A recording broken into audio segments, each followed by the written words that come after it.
하지 아니하오며 내가 큰 일과 감당하지 못할 놀라운 일을 하려고 힘쓰지 아니하나이다. 실로 내가 내 영혼으로 고요하고 평온하게 하기를 젖된 아이가 그의 어머니 품에 있음 같게 하였나니 내 영혼이 젖된 아이와 같도다. 이스라엘아, 지금부터 영원까지 여호와를 바랄지어다. 하나님의 말씀입니다. 하나님께 감사합니다. 네, 오늘 본문은 그 15편의 성전으로 올라가는 노래 중에서 12번째 노래이고 또 다윗의 시이기도 합니다. 오늘 본시는 이렇게 3절이라는 짧은 구절로 기록이 되어 있는데, 이 짧은 말씀 속에서 성도가 가져야 될 자세가 무엇인가를 우리에게 말씀해 줍니다.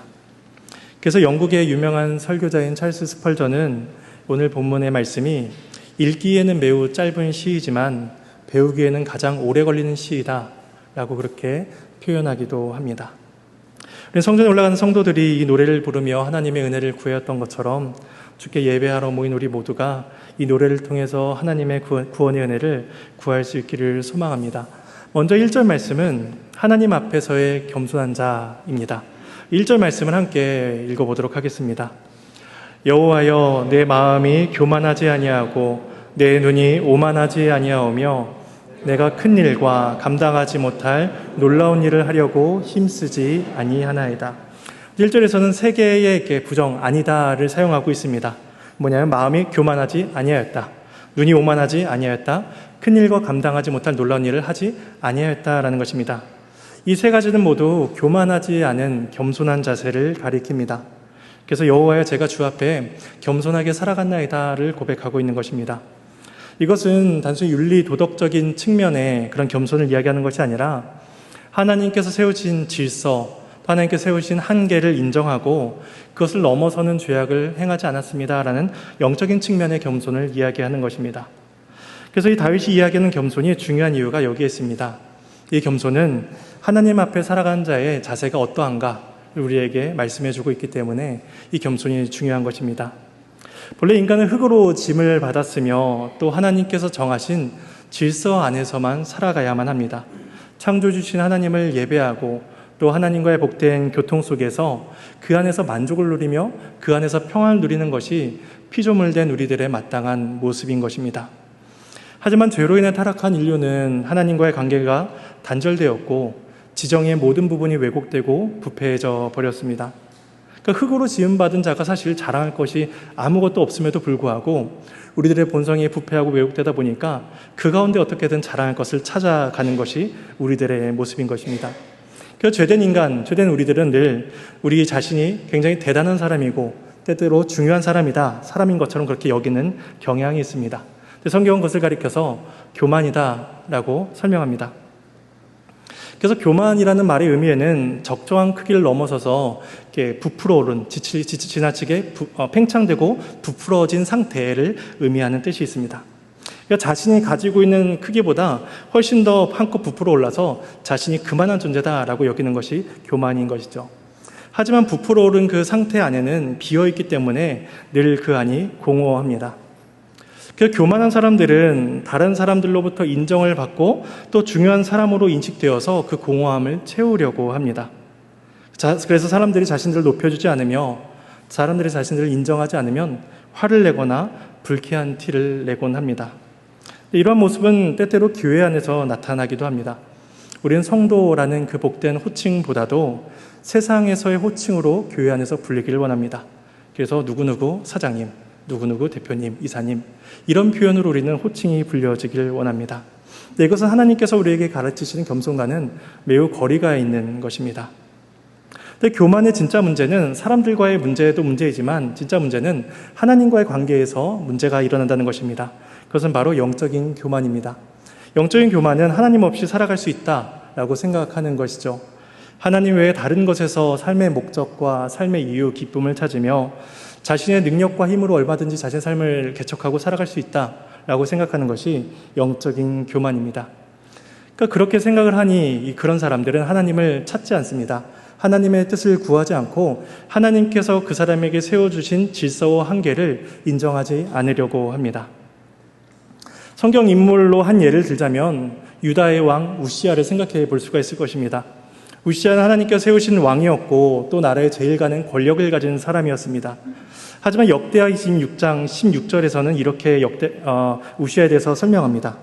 그가 강성하여짐에 그의 마음이 교만하여 악을 행하여 그의 하나님 여호와께 범죄하되 곧 여호와의 성전에 들어가서 향단에 분향하려 한지라. 유다가 강성해지자 이 우시야의 마음 또한 굉장히 부풀어 올랐습니다. 교만해져서 자신이 모든 것을 할 수 있는 사람이다 라고 착각하기 시작하죠. 그래서 하나님께서 세우신 왕의 권위, 왕의 한계를 넘어섭니다. 그래서 제사장만이 할 수 있는 제사를 자신이 직접 분향하려고 나아가는 것이죠. 많은 제사장들이 나와 그렇게 하면 안 된다라고 왕을 만류했지만 우시야는 그것을 듣지 않습니다. 그는 왕의 자리에 만족하지 않았고 제사장의 자리를 탐냈으며 자신이 원하는 것을 모든 것을 다 할 수 있다라고 그렇게 교만하게 생각했습니다. 하나님께서 그런 우시야를 벌하사 나병이 나게 하셨고 죽는 날까지 그가 나병으로 고통당하게 하셨습니다. 이 우시야의 잘못은 하나님의 권위 아래에 있기를 부정한 것입니다.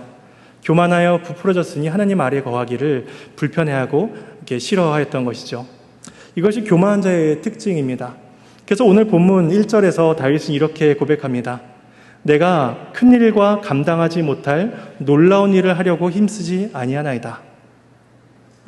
이 말은 열심히 할 의욕을 가지면 안 된다라는 말이 전혀 아닙니다. 게으름을 피워도 좋다는 것이 아니죠. 만약에 부모님들이 사랑하는 자녀들에게 들어가서 공부 좀 해 라고 말씀하실 때 어떤 자녀가 이렇게 대답할지 모르겠습니다. 어머니, 제가 큰 일과 감당하지 못할 놀라운 일을 하려고 힘쓰지 아니하겠나이다. 이렇게 대답한다면 잘못된 적용이죠. 이 성경에서 이야기하는 큰 일, 성경에서 이야기하는 기이한 일, 놀라운 일은 주로 하나님께 돌려진 일입니다. 하나님께서만 하실 수 있는 일, 바로 구원 사건과 연관되는 일을 표현합니다.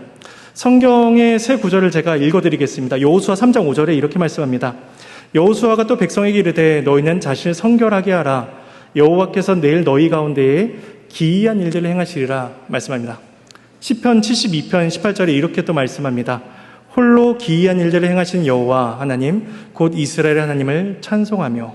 마지막 시편 106편 21절 말씀입니다. 애굽에서 큰 일을 행하신 그의 구원자 하나님을 그들이 잊었나니. 이외에도 성경이 계속해서 이야기하는 큰 일, 기이한 일은 다 하나님께 온전히 돌려지곤 합니다.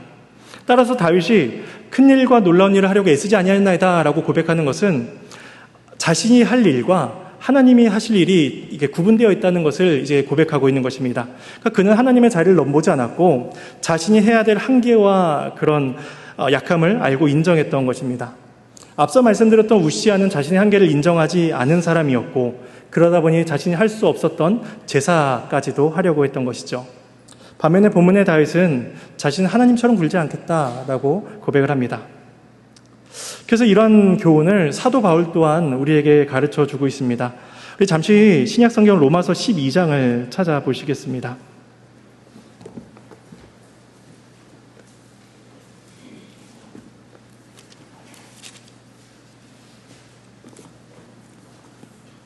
신약성경 256페이지에 있습니다.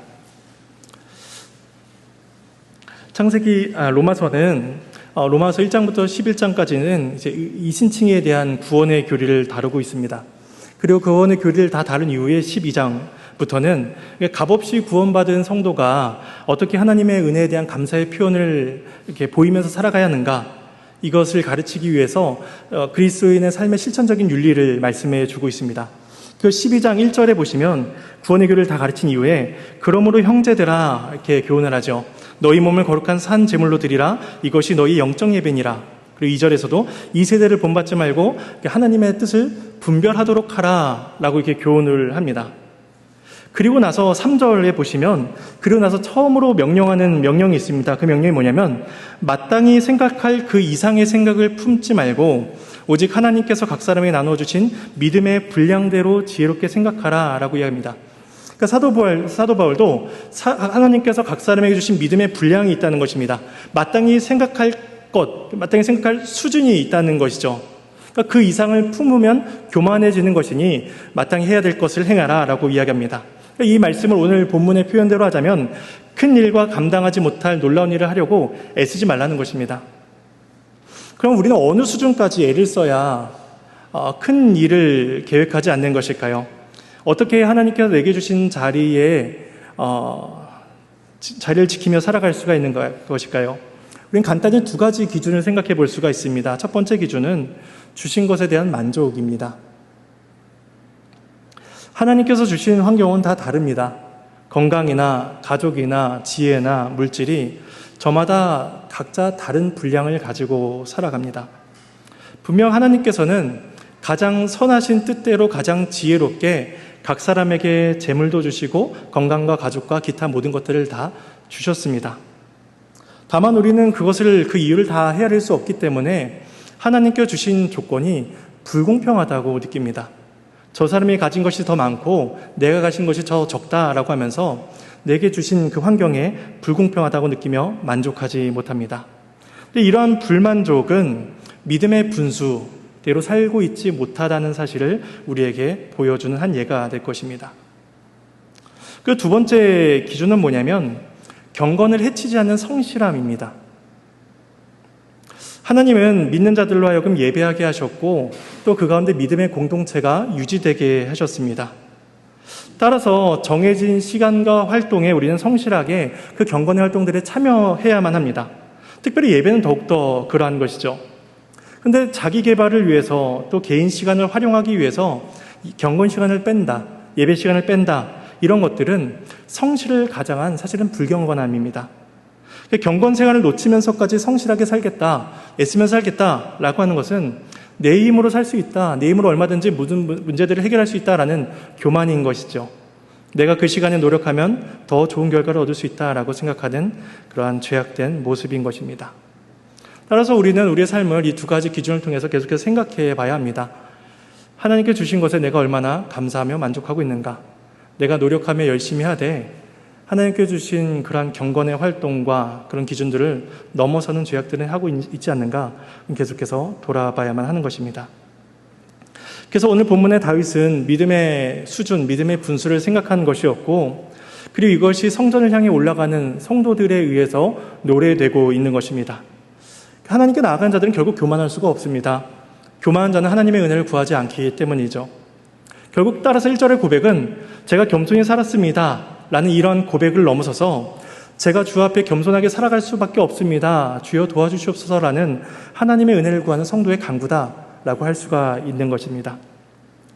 그리고 이어지는 본문 2절은 젖된 아이의 평안함에 대해서 말씀을 합니다. 우리 2절 말씀을 함께 읽어보겠습니다. 실로 내가 내 영혼으로 고요하고 평온하게 하기를 젖된 아이가 그의 어머니 품에 있음 같게 하였나니 내 영혼이 젖된 아이와 같도다. 사실 세상 속에 살면서 우리는 겸손하고 또 그 가운데 삶의 만족을 누린다는 것은 사실 쉽지가 않습니다. 요즘처럼 SNS가 발달하고 개인의 삶이 공유되고 있는 세상 속에서는 더욱더 그런 삶을 살기가 어렵죠. 우리는 늘 비교하게 됩니다. 늘 마음이 흔들리게 됩니다. 다윗도 분명 자랑할 것이 충분한 인생이었습니다. 인간적으로 보기에 충분히 교만할 수 있는 사람이었죠. 하지만 그는 마음이 높아지려고 할 때마다 자신의 마음을 낮추고 자신의 눈이 높아지려고 할 때마다 자신의 시선을 계속해서 아래로 향합니다. 그는 하나님이 하실 일과 자신이 할 일이 다르다라는 것을 계속해서 묵상하였던 사람이죠. 그래서 그가 이것을 위해서 한 가지 바라보고 생각한 것이 있는데 그게 바로 이제 어머니 품에 안겨있는 젖된 한 아이입니다. 이때 젖을 뗐다라는 것은 두 가지 경우를 생각해 볼 수가 있습니다. 먼저 첫 번째는 신생아를 생각해 볼 수가 있습니다. 신생아가 이제 어머니의 젖을 먹다가 배가 불러서 젖을 떼었다라고 볼 수가 있고, 아니면 2절 두 번째로는 모유 수유가 다 끝난 이제 약 3살, 4살 정도의 그런 유아로 볼 수가 있습니다.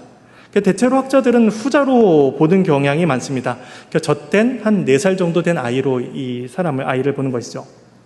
그 이유는 뭐냐면 예를 들어서 사무엘상 1장 23절에 사무엘이 젖을 뗀 후에 엘리의 집으로 갔다라는 그 말씀이나 이사야 11장 8절에서 젖 먹는 아이가 독사의 구멍에서 장난하며 젖된 어린아이가 독사의 굴에 손을 넣는 것이다 라고 말을 하는 것을 이렇게 근거로 해서 이 아이가 이렇게 젖을 뗀 유아기이다 라고 설명을 합니다.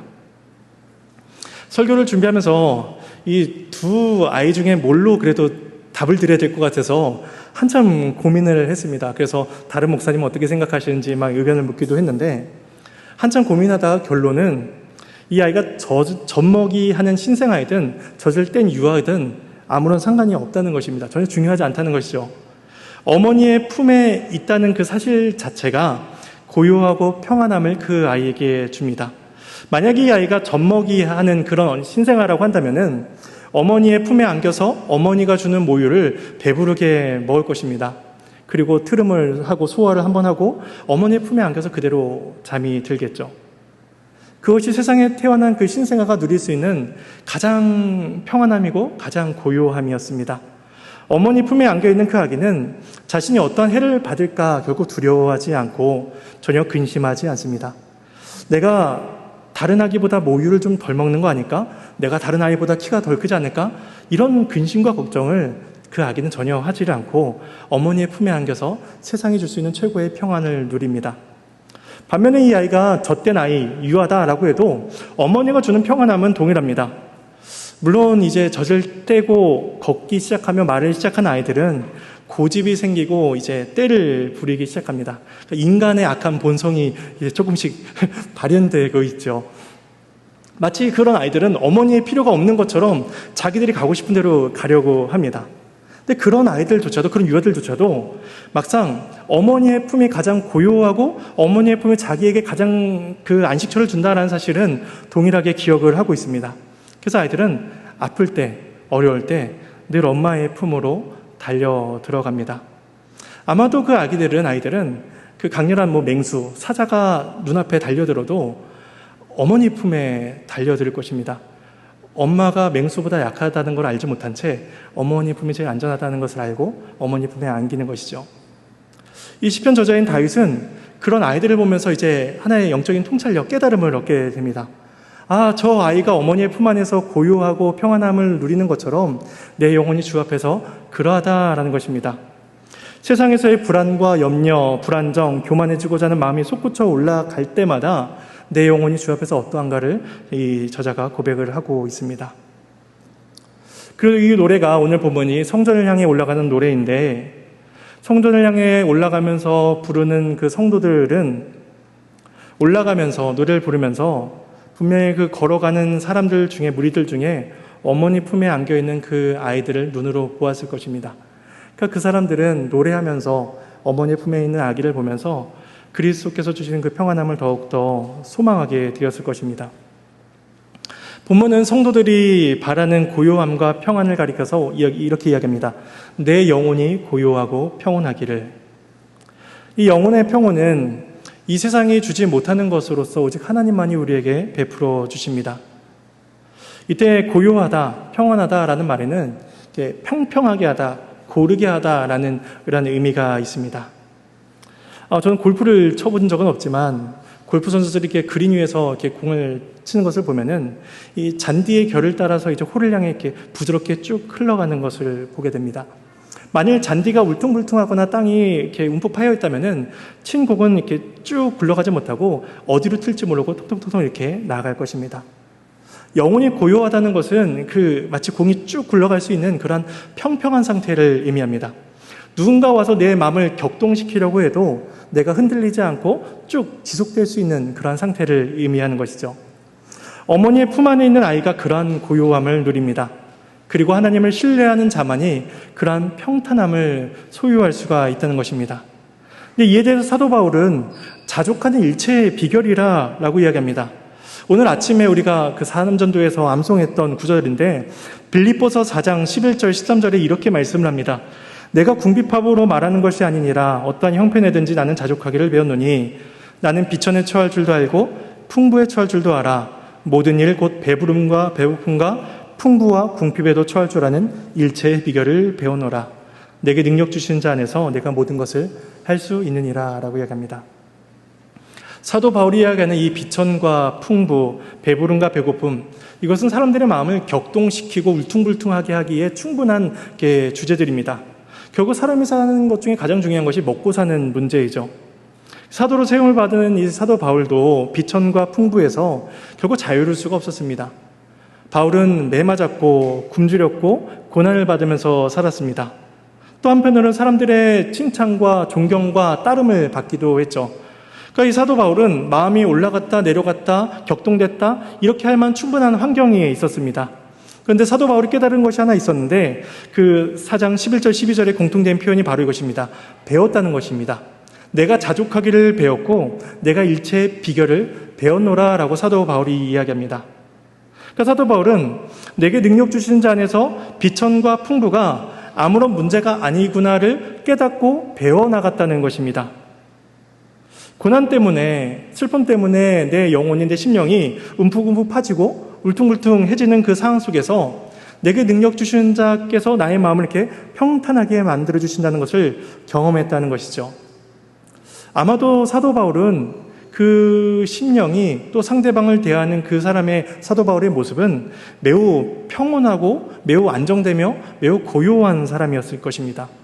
누군가 자신을 험담하더라도 또 남들이 자신보다 더 많은 것을 소유했다라는 것을 보더라도 사도 바울의 마음속에는 평온함이 존재했을 것입니다. 이것이 오늘 본문이 이야기하는 것입니다. 2절이 이야기하는 젖된 아이가 어머니의 품 안에서 누리는 고요함과 평안함인 것입니다. 우리는 하나님께 나아갈 때마다 이것을 소망하며 또 이것을 경험해야만 합니다.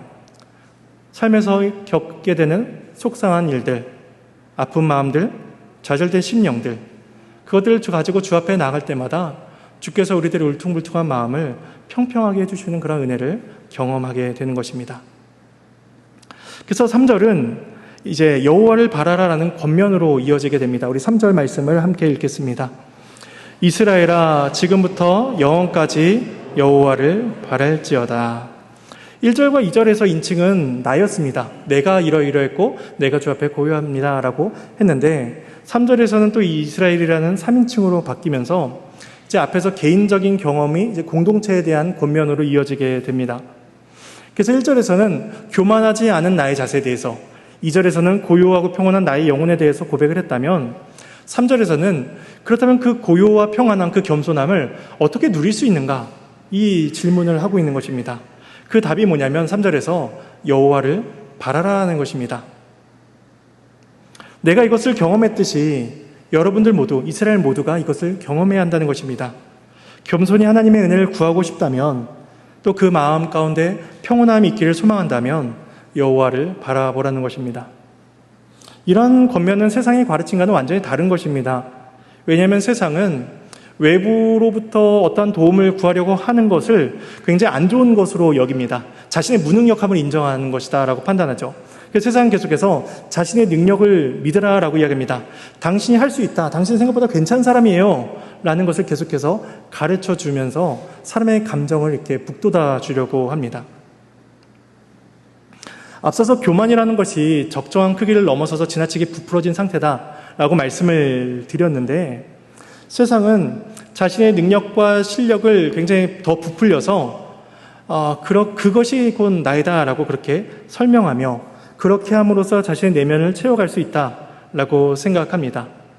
근데 그 부풀어진 자신의 부풀어진 자신의 교만함을 채우기 위해서는 결국엔 비교와 자랑이라는 방식으로 주어질 수밖에 없습니다.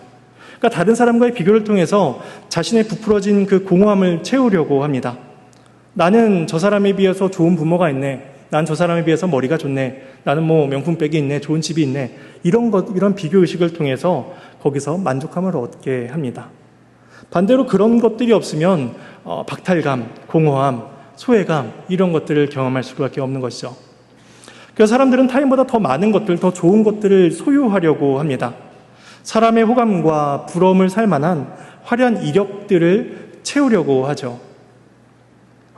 좋은 직장에 다닐 때에 마음의 평온함을 누리게 되고 좋은 집에 들어가서 거할 때에 영혼의 고요함을 누릴 수 있다라고 생각합니다. 그러다 보니까 사람들은 경쟁적으로 살아갈 수밖에 없습니다. 경쟁적으로 살아야 남들보다 더 나은 것을 소유할 수 있기 때문입니다. 인간이 가진 공허함, 인간이 가진 불충분함을 채우기 위해서 모든 사람들은 혈안이 되어 있고 또 그게 어느 정도 충족되어야만 평안하다라고 그렇게 여겨집니다. 근데 이러한 모습은 누가복음 12장에 나타난 어리석은 부자의 모습과 다를 바가 없습니다. 누가복음 12장 19절에 이렇게 말씀합니다. 또 내가 내 영혼에게 이르되 영혼아 여러 해 쓸 물건을 많이 쌓아두었으니 평안히 쉬고 먹고 마시고 즐거워하자. 이 부자는 여러 해 쓸 물건을 많이 쌓아두었습니다. 그 자신의 부풀어진 자아가 물질로 곡식으로 꽉 차 있다. 그것이 곧 평안함, 샬롬이다라고 생각한 것입니다.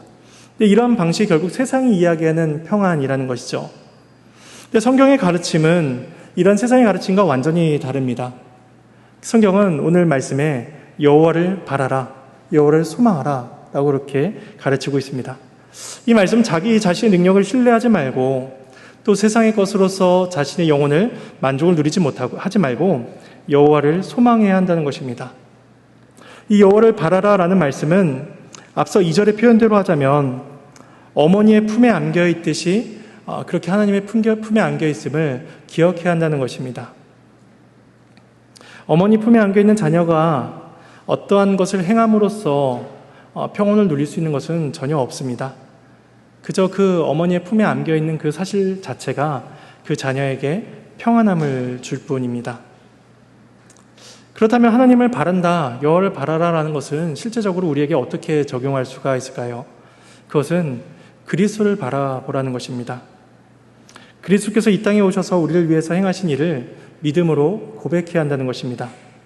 그리스도께서 나를 위해서 율법의 모든 의무를 행하셨으며 그리스도께서 나를 위해서 십자가에 못 박혀 죽으셨다라는 사실을 그것을 우리는 모두 아멘으로 받아야 한다는 것입니다.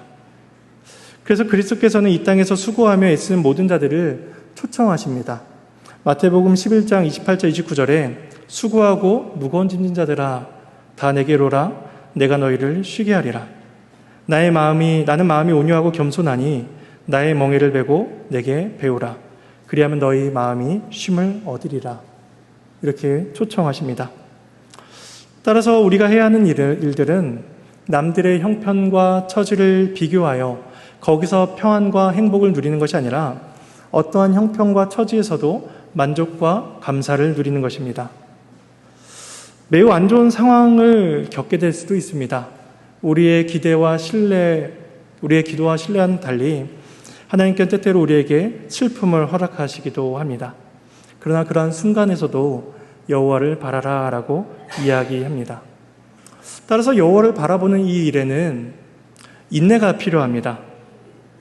내 삶의 슬픔과 눈물 속에서도 꾸역꾸역 성전을 향해 올라가는 그러한 수고와 인내가 필요한 것이죠. 일주일 동안 수고하며 낙심하며 고생하며 살아가다가도 정해진 시간마다 교회로 나아가는 그러한 인내와 소망이 필요한 것입니다.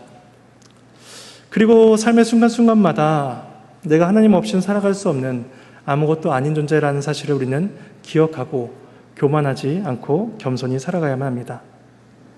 내게 주어진 것 이상의 것들을 부러워하지 않고 욕심내지 않고 만족하며 살아가는 일이 필요합니다. 이 일은 결코 단번에 이루어지지 않습니다. 오래도록 연습하고 오래도록 시간이 필요한 것이며 어쩌면 우리들의 평생 동안 노년에 이를 때까지 이 일이 계속해서 우리에게 주어질 것입니다. 그럼에도 불구하고 계속해서 배워야 한다는 것입니다. 그래서 사도 바울도 빌립보서 아까 읽었던 4장 말씀에서 내가 일체의 비결을 배워노라 라고 말씀하고 있는 것이고 예수님께서도 마태복음 11장에서 나의 멍에를 메고 내게 와서 배우라 라고 말씀하신 것입니다. 결국 신앙생활은 배움입니다. 인내이고 수고이고 열심인 것입니다. 찰스 스펄전이 이야기한 것처럼 오늘 본문은 가장 짧은 시 중에 하나입니다. 하지만 우리의 평생 동안 행해야 될 가장 오래 걸릴 만한 말씀이기도 합니다. 이 말씀이 우리의 말씀이 되기를 원하고 다윗의 고백이 결국 우리의 고백이 되기를 원합니다. 그래야 이스라엘 성도들이 성전을 향해 가며 젖된 아기가 누릴 그 평온함과 고요함을 소망하였던 것처럼 우리 또한 매주일마다 교회로 나올 때마다 또 주의 말씀을 들을 때마다 그 주께서 주시는 평온함과 고요함을 누릴 수 있기를 소망합니다. 세상은 우리들의 삶을 고단하게 하고 우리들의 마음을 심령을 울퉁불퉁 만들고 있지만 그리스도 안에서 우리의 심령이 고요하고 평안할 수 있기를 간절히 소망합니다.